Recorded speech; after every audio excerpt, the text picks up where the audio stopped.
Greetings, it's Sue with today's Bible reading for February 24th, and I'm reading two quick chapters today, Numbers 31 and 32 from the World English Bible. Thanks for joining me today. I hope your day's going well. Verse 1. Yahweh spoke to Moses, saying, Avenge the children of Israel on the Midianites. Afterward, you shall be gathered to your people.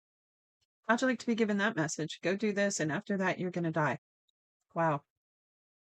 That's the kind of relationship God had and Moses had with God. Amazing. Verse 3. Moses spoke to the people, saying, Arm men from among you for war, that they may go against Midian to execute Yahweh's vengeance on Midian. You shall send 1,000 out of every tribe throughout all the tribes of Israel to the war. So there were delivered out of the thousands of Israel 1,000 from every tribe, 12,000 armed for war. Moses sent them 1,000 of every tribe to the war with Phinehas, the son of Eleazar the priest, to the war with the vessels of the sanctuary and the trumpets for the alarm in his hand. They fought against Midian as Yahweh commanded Moses. They killed every male. They killed the kings of Midian with the rest of their slain, Evi, Rechem, Zur, Hur, and Reba, the 5 kings of Midian. They also killed Balaam, the son of Beor, with the sword. The children of Israel took the women of Midian captive, with their little ones, and all their livestock, all their flocks, all their goods, they took as plunder. All the cities in the places in which they lived, all their encampments, they burned with fire. They took all the captives and all the plunder, both of man and of animal. They brought the captives with the prey and the plunder to Moses and to Eleazar the priest, and to the congregation of the children of Israel, to the camp at the plains of Moab, which are by the Jordan, at Jericho. Moses and Eleazar the priest, with all the princes of the congregation, went out to meet them outside the camp. Moses was angry with the officers of the army, the captains of thousands and the captains of hundreds, who came from the service of the war. Moses said to them, Have you saved all the women alive? Behold, these caused the children of Israel through the counsel of Balaam to commit trespass against Yahweh in the matter of Peor, and so the plague was among the congregation of Yahweh. Now therefore kill every male among the little ones, and kill every woman who has known man by lying with him. But all the girls who have not known man by lying with him, keep alive for yourselves. Encamp outside the camp for 7 days. Whoever has killed any person and whoever has touched any slain, purify yourselves on the 3rd day, and on the 7th day you and your captives. You shall purify every garment, and all that is made of skin, and all works of goat hair, and all things made of wood. Eleazar the priest said to the men of war who went to the battle, This is the statute of the law which Yahweh has commanded Moses. However, the gold and the silver, the bronze, the iron, the tin, and the lead, everything that may withstand the fire, you shall make to go through the fire, and it shall be clean. Nevertheless, it shall be purified with the water for impurity. All that doesn't withstand the fire you shall make to go through the water. You shall wash your clothes on the 7th day, and you shall become clean. Afterward you shall come into the camp. Yahweh spoke to Moses, saying, Count the plunder that was taken both of man and animal, you and Eleazar the priest, and the heads of the fathers' households of the congregation, and divide the plunder into 2 parts, between the men skilled in war who went out to battle and all the congregation.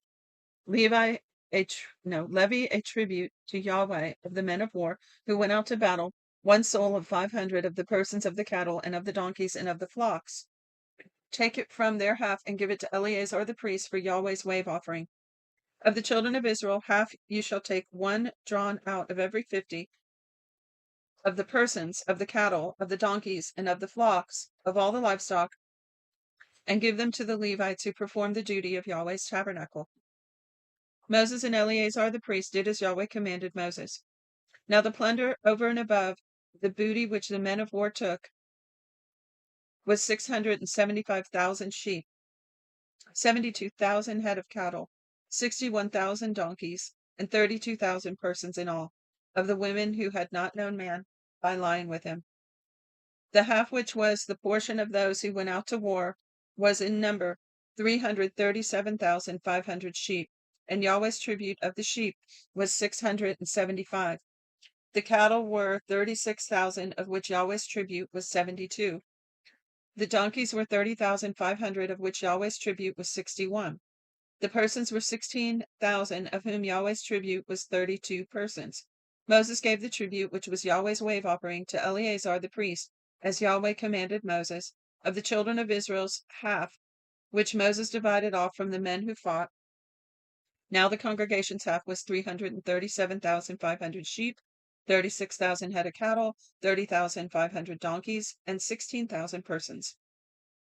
Even of the children of Israel's half, Moses took one drawn out of every 50, both of men and of animal, and gave them to the Levites, who performed the duty of Yahweh's tabernacle, as Yahweh commanded Moses. The officers who were over the thousands of the army, the captains of thousands and the captains of hundreds, came near to Moses. They said to Moses, "Your servants have taken the sum of the men of war who are under our command, and there lacks not one man of us. We have brought Yahweh's offering, what every man found: gold ornaments, armlets, bracelets, signet rings, earrings, and necklaces, to make atonement for our souls before Yahweh."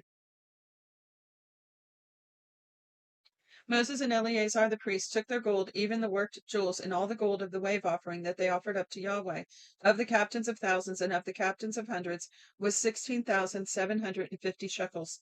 The men of war had taken booty, every man for himself. Moses and Eleazar the priest took the gold of the captains of thousands and of hundreds and brought it to the tent of meeting for a memorial for the children of Israel before Yahweh.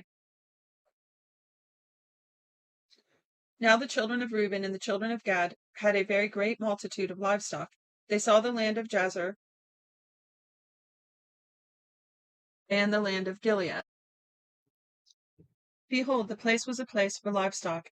Then the children of Gad and the children of Reuben came and spoke to Moses and to Eleazar the priest and to the princes of the congregation, saying, Ataroth, Dibon, Jazer, Nimrah, Heshbon, Elealeh, Sebam, Nebo, and Beon, the land which Yahweh struck before the congregation of Israel, is a land for livestock, and your servants have livestock. If we have found favor in your sight, let this land be given to your servants for possession. Don't bring us over the Jordan. Okay, so it says this is the children of Gad and the children of Reuben. So they're saying, we like it here. We want to stay here. We don't want to cross the Jordan into the promised land. That's what they're asking permission for. Moses said to the children of Gad and to the children of Reuben, shall your brothers go to war while you sit here? Why do you discourage the heart of the children of Israel from going over into the land which Yahweh has given them? Your fathers did so when I sent them from Kadesh Barnea to see the land. For when they went up into the valley of Eshcol and saw the land, they discouraged the heart of the children of Israel, that they should not go into the land which Yahweh had given them. Yahweh's anger burned in that day, and he swore, saying, surely none of those who came up out of Egypt from 20 years old and upward shall see the land which I swore to Abraham, to Isaac, and to Jacob, because they have not wholly followed me, except Caleb the son of Jephunneh the Kenizzite, and Joshua the son of Nun, because they have followed Yahweh completely. Yahweh's anger burned against Israel, and he made them wander back and forth in the wilderness 40 years, until all the generation who had done evil in Yahweh's sight was consumed. Behold, you have risen up in your father's place an increase of sinful men, to increase the fierce anger of Yahweh toward Israel.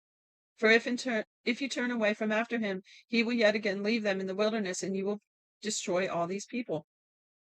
They came near to him and said, we will build sheepfolds here for our livestock and cities for our little ones, but we ourselves will be ready, armed to go before the children of Israel until we have brought them to their place. Our little ones shall dwell in the fortified cities because of the inhabitants of the land.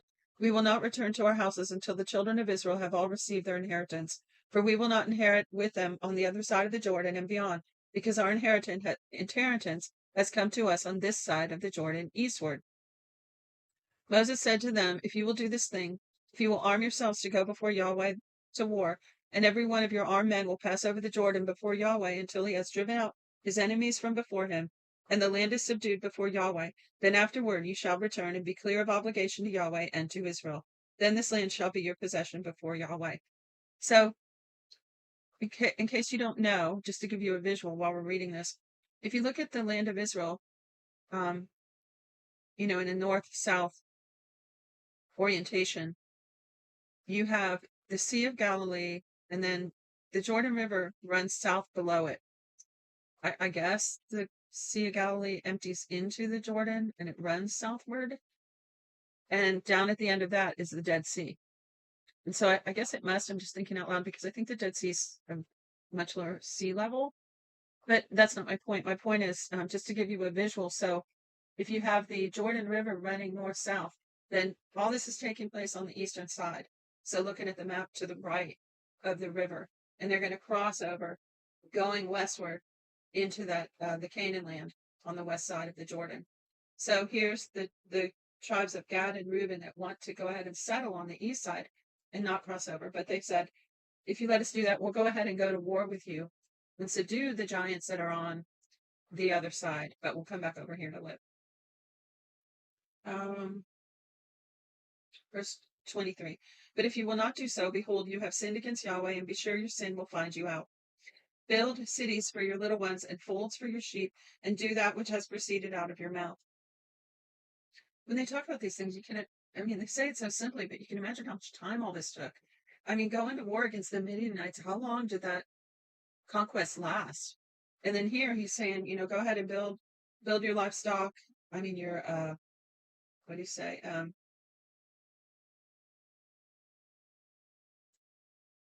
What do you call it? Folds.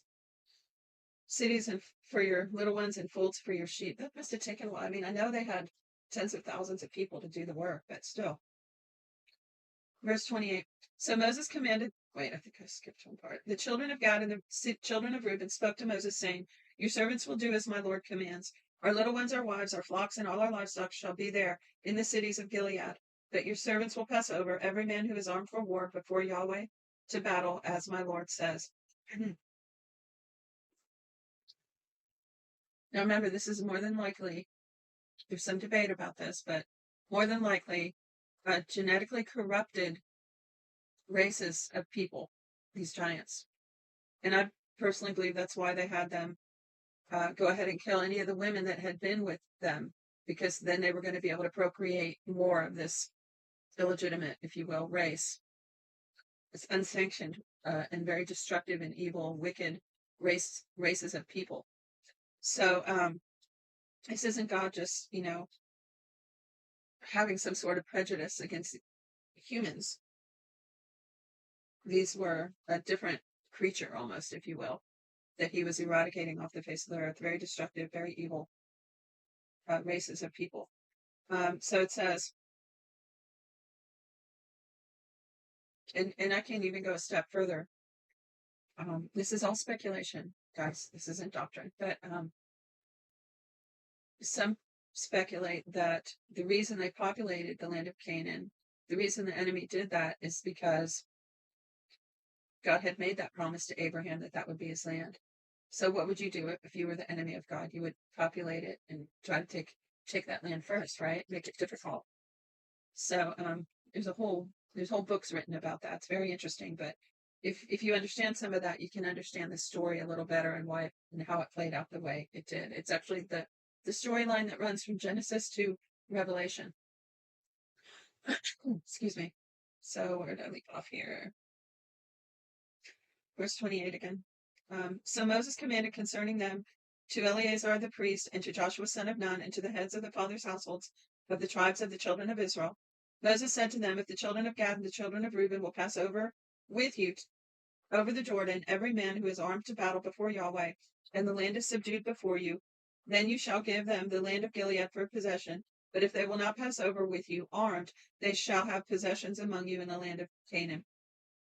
The children of Gad and the children of Reuben answered, saying, as Yahweh has said to your servants, so we will do.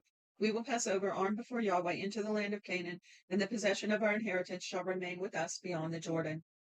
Moses gave to them, even to the children of Gad and to the children of Reuben and to the half tribe of Manasseh, the son of Joseph, the kingdom of Sihon, king of the Amorites, that was a giant, the kingdom of Og, another giant, king of Bashan, the kingdom of Og, king of Bashan, the land according to its cities and borders, even the cities of the surrounding land. The children of Gad built Dibon, Ataroth, Aror, Betroth, Shaphan, Jazer, Jogbeha, Beth Nimrah, and Beth Horon, fortified cities and folds for sheep. The children of Reuben built Heshbon, Eliah, Kiriathaim, Nebo, Baal Maon, their names being changed, and Sibmah. They gave other names to the cities which they built. The children of Machir, son of Manasseh, went to Gilead, took it, and disposed the Amorites who were therein. Those are giants. So the children of Machir, the son of Manasseh, went to Gilead, took it, and dispossessed the Amorites who were therein. Moses gave Gilead to Machir, the son of Manasseh, and he lived therein.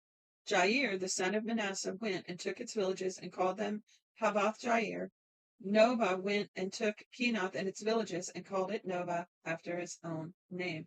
Now you notice it says dispossess the Amorites. Now this is not taught in mainstream conventional um, history, archaeology, but what biblical scientists and researchers and scholars believe, what many of them believe, is that this dispossession, many of the